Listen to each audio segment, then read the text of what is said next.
Welcome back, everyone, to the Deep Dive. Today, we're going to be talking about something that I know is on all of our minds, AI chat platforms.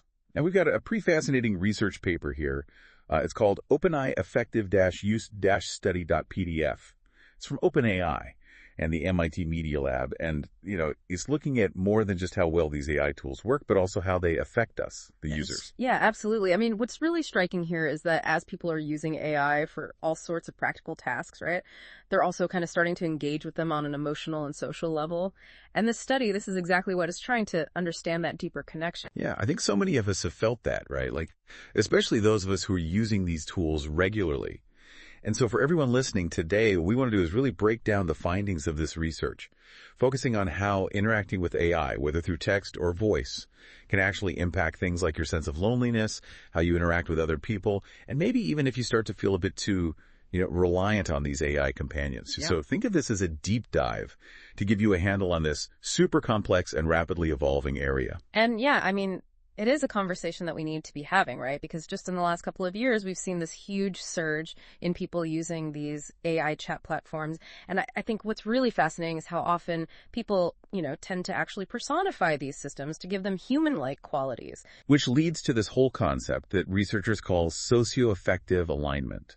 If we can kind of unpack that a bit. Yeah. It's not just about the AI's ability to complete tasks or provide information. It's about how it actually interacts with our social and emotional lives, maybe even filling some needs that we don't always consciously recognize. Exactly. I mean, that's the key insight here, right?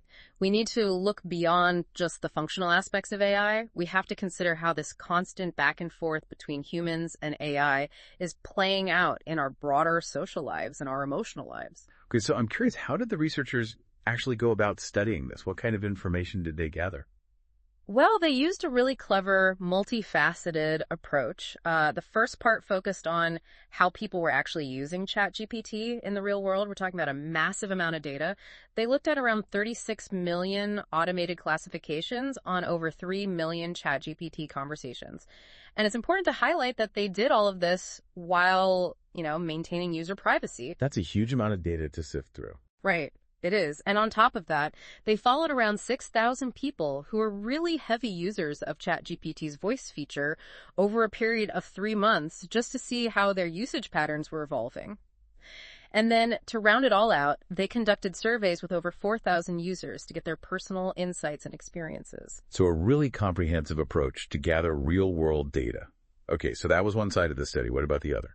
The other side involves something called a randomized controlled trial, or an RCT. This is where they had more control over the experimental conditions. They had 981 participants, and each of them used different configurations of ChatGPT for a period of 28 days. Okay, so like different types of ChatGPT. Exactly, yeah. Some people used text-based ChatGPT, others used a neutral-sounding voice version, and others used a version with a more engaging voice, kind of like what we're used to with virtual assistants. And then they were also given different instructions. Some were asked to engage in conversations about personal things, some were given non-personal topics, and others were just given free rein to chat about whatever they wanted.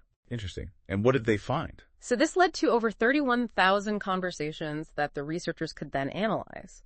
And one of the really interesting findings was that the people who used the platforms the most, like the top 10% of users, they actually displayed more markers of becoming emotionally dependent on the AI and also reported feeling less socially connected with other people. Emotional dependence on a chatbot?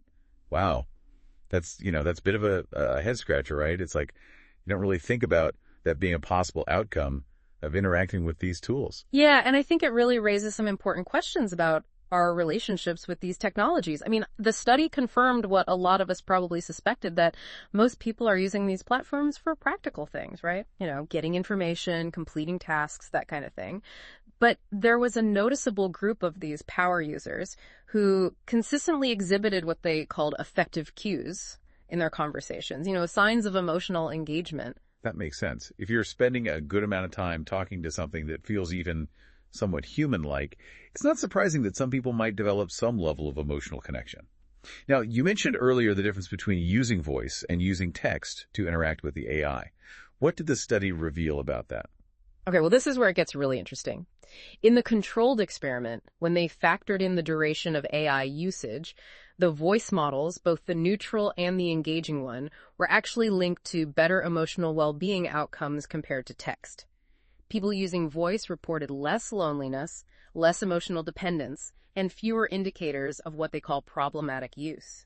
So that's actually the opposite of what you might expect, right? You'd think that a voice would make the AI feel even more human-like.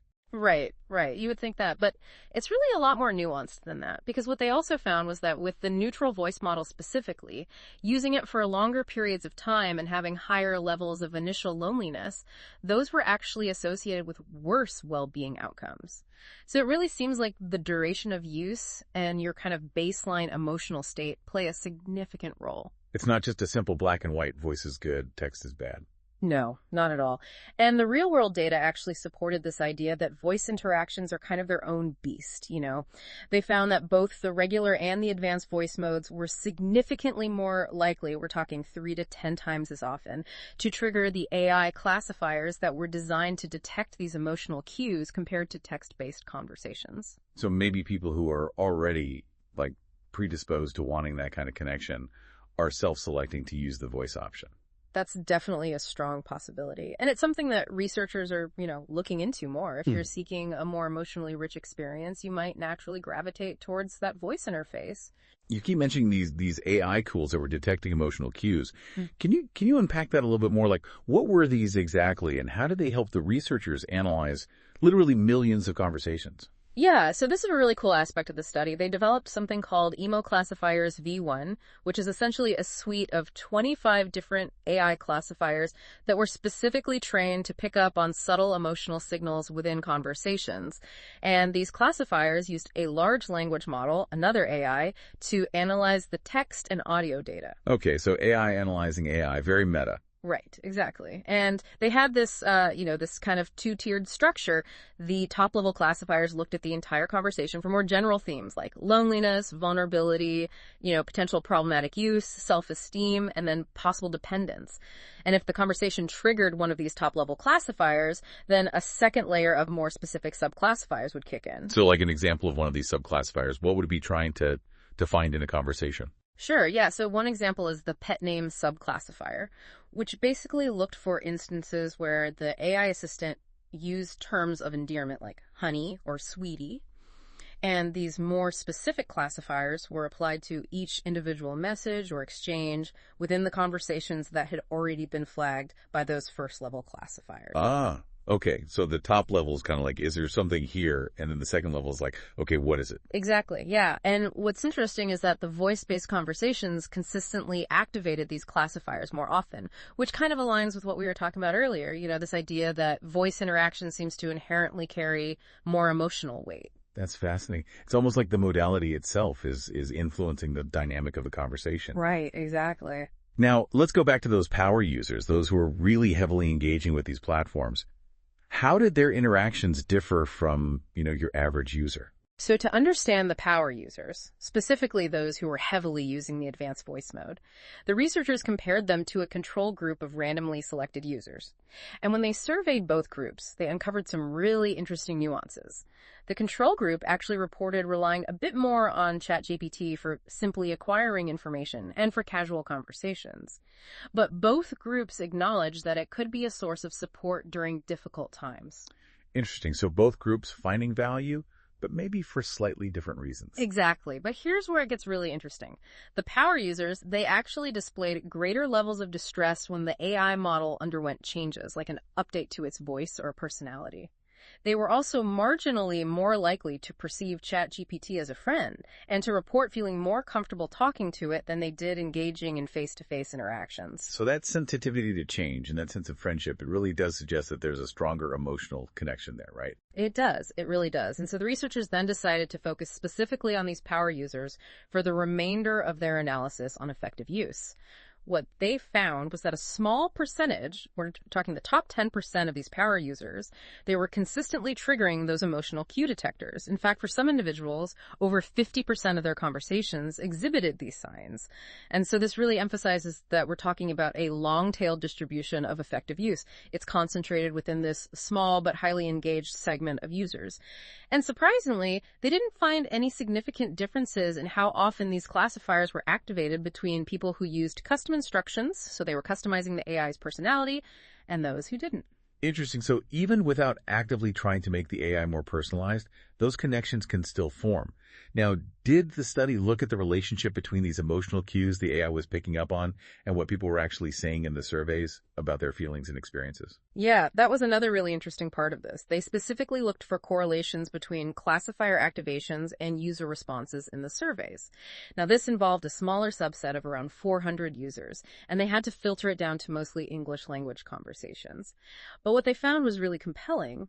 Users who explicitly stated that they considered ChatGPT to be a friend were significantly more likely to have conversations that triggered those top-level and those more specific emotional cue detectors. And this included things like expressions of affection, attributing human qualities to the AI, and seeking support or validation from it. It's almost like the AI was validating what the users were reporting.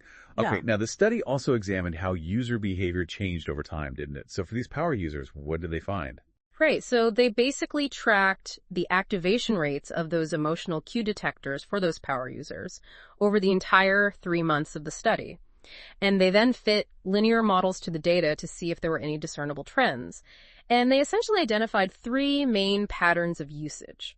So some people showed decreasing activation rates over time. Others, they exhibited no change or very minimal change. And then a smaller group actually showed increasing activation rates over time. But what's interesting is that most of the trends were either downward or neutral, meaning they weren't showing increasing levels of emotional engagement. That's actually kind of reassuring, right? Like it's not this sort of, upward spiral of emotional dependence. It is reassuring to an extent, but I think the researchers also rightly pointed out that with this kind of observational data, it's really hard to establish definitive causality. Right. Correlation doesn't equal causation. Exactly, yeah. Changes in user behavior could be influenced by a myriad of external factors, things happening in their personal lives, their mood, all sorts of things. It's hard to isolate the impact of the AI itself. Which is probably why they did the randomized controlled trial. Exactly. Yeah. The RCT was designed to address some of the limitations of that real-world data. So, things like limited user information, the reliance on self-reported feedback, and the lack of control over the AI configurations and the tasks that people were using it for. Right. And the RCT involved those 9 different conditions, right? Mm-hmm. Where they varied the mode of interaction, the engaging voice, the neutral voice, and the text. And then they also varied the task prompts. Yeah, exactly. So there's 3 modes of interaction, and then the 3 different types of tasks, those personal prompts, non-personal prompts, and then just open-ended conversations. And they gathered data through surveys at various points throughout the study, pre-study demographics, measures of loneliness, socialization, emotional dependence, and then any potential signs of problematic use. Okay, so with all those variables and all those measurements, what were some of the key findings that emerged from the RCT? Well, one of the interesting overall findings was that across all the conditions, participants actually reported feeling less lonely by the end of the study, but they also reported spending less time socializing. So less lonely, but more isolated. Yeah, and it's a really interesting tension there, and they also found that the more time people spent using the AI in general, the more they reported feeling lonely, socializing less, and exhibiting signs of more problematic use. So just spending more time with AI, regardless of how you're interacting with it or what you're talking about, might have some kind of social cost. Yeah, it's a possibility that we have to consider. But here's what's interesting. When they controlled for the duration of use, so factoring in how long people were actually engaging with the AI, the voice modalities, the engaging voice, and the neutral voice, those were actually associated with better emotional well-being outcomes compared to text. They found that people using voice reported feeling less lonely, less emotionally dependent, and had fewer markers of problematic use. So the voice, again, seemed to have some positive impact. But Yeah. you mentioned earlier that there was a caveat with the neutral voice. Yeah. Using the neutral voice for longer periods was linked to worse socialization outcomes and more signs of problematic use compared to text. So again, it's this really interesting finding, right? That even subtle variations in how the AI presents itself can have divergent effects on users over time. Right. So it's really a complex interplay of factors. Now, Yeah. what about the types of conversations people were having? Those personal versus non-personal prompts. Right. So when they controlled for duration, the personal conversations were actually linked to increased feelings of loneliness, but decreased levels of emotional dependence, and fewer markers of problematic use compared to the open-ended conversations. However, this effect actually became non-significant as people used the AI more. Okay, so maybe with longer use, those differences become less pronounced. Exactly, yeah. They also found that initial emotional well-being was a significant predictor of post-interaction emotional states. So how you're feeling going into the interaction really seems to influence how you feel coming out of it. And what's really interesting is that for those individuals who scored higher on measures of initial emotional dependence and problematic use, the engaging voice model actually appeared to help mitigate those issues compared to text. Okay, so for those who are maybe already struggling with those feelings, the more personable AI might actually have been beneficial in the short term. That's what the research suggests. And then when they looked at usage patterns in the RCT, they saw that same long-tail pattern that they observed in the real-world data, with a small group of participants clocking in significantly higher usage times than the rest.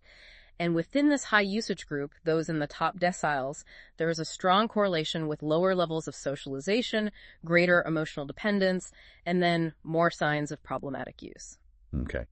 And I think you mentioned earlier that the combination of engaging voice and the open-ended conversation format, that was particularly common among these very high users. Yeah, exactly. It seems like that particular pairing, a more personable AI coupled with the freedom to talk about anything, might create an environment where people just feel more comfortable spending more time, maybe even forming stronger emotional bonds. Makes sense. Okay. What about the topics that people were actually talking about in the RCT? Did they find any interesting patterns there? So to analyze conversation topics, they used GPT-4o, another AI, to generate summaries of the conversations. And then they further categorized these summaries into 15 different topic categories using another AI, GPT-4o Mini. Okay. AI all the way down. Right, right.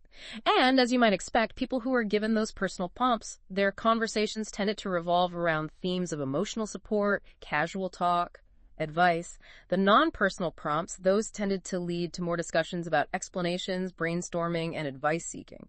But in the open-ended conversations, those who were using the engaging voice model, they actually engaged in significantly more casual talk and fewer fact-based queries compared to the other groups. And as the total usage time in these open-ended conversations increased, so did the proportion of casual conversation. So again, that engaging voice seemed to be fostering a more informal social dynamic. Okay. So if we take a step back and look at the big picture here, you're combining the insights from both the real-world data analysis and the controlled experiment. What are some of the key takeaways that we should really remember from this study? So I think it's pretty clear that people who heavily use these AI chat platforms, those top users, they do tend to display more of those affective cues, those emotional signals in their conversations. And as we've seen, this isn't uniformly distributed. It's concentrated within this smaller subset of highly engaged users. And it seems like audio interaction in particular, using voice to talk to the AI, has these really complex implications. Right. The real-world data suggested that people who are perhaps seeking emotional connection are more likely to opt for the voice interface. And while the controlled study hinted at some potential short-term well-being benefits, especially for certain types of users, we really have to be mindful of the duration of use and, our own kind of baseline emotional state going in. And I think this study really highlights the value of taking a multifaceted approach, looking at both how people are using these tools in the real world and then conducting controlled experiments to really tease apart those cause and effect relationships. Absolutely. I mean, it really underscores the complexity of the issue. And I think the development of those AI tools to automatically detect those emotional cues, that's a really promising development for future research. It allows us to study massive amounts of data while preserving user privacy. It is, and it speaks to this kind of burgeoning field of AI ethics and responsible AI development. Exactly. And, while these classifiers aren't perfect, they do offer a valuable way to identify these patterns of emotional engagement at scale. And the researchers rightly emphasize that these human model interactions are deeply subjective. We need insights from fields like psychology, sociology, and philosophy to truly grasp the full scope of what's happening here. And that brings us back to that idea of socio-affective alignment, right? Yeah. It's not just about building functional AI, it's about understanding how these systems integrate into our very human, emotional, and social landscapes. Right. And that's something we need to keep in mind, both as developers and as users, as we navigate this increasingly AI-driven world. So for you, the listener, if you are using these tools, what are the key things to remember from this deep dive into this research? Well, I think the main takeaway is that excessive use of these AI chatbots, especially in voice mode, And when engaging in conversations about personal matters, it can be linked to an increase in feelings of emotional dependence and potentially a decrease in real-world social connection. And of course, everyone is different. Your experience with these tools is going to be uniquely your own, but it's still important to be aware of these potential trends. Absolutely. The study showed that while a majority of people are using these tools for practical purposes, for those more functional tasks, those signs of emotional connection tend to be more prevalent among a smaller group, those highly engaged users. And, as we've discussed, how AI ultimately affects your well-being is complex. It's influenced by individual factors, it's influenced by usage patterns, and it's something that really deserves further research and attention as we continue to interact with these tools more and more. That's a really clear and helpful summary. And I think it leaves us with a really important question. Given all of this, how can we, both as developers and as users, ensure that we're engaging with these tools in a way that is healthy, that is balanced, that is beneficial, and that ultimately supports our overall well-being? It's definitely something to keep in mind. So thanks for joining us for this deep dive, and we will see you next time.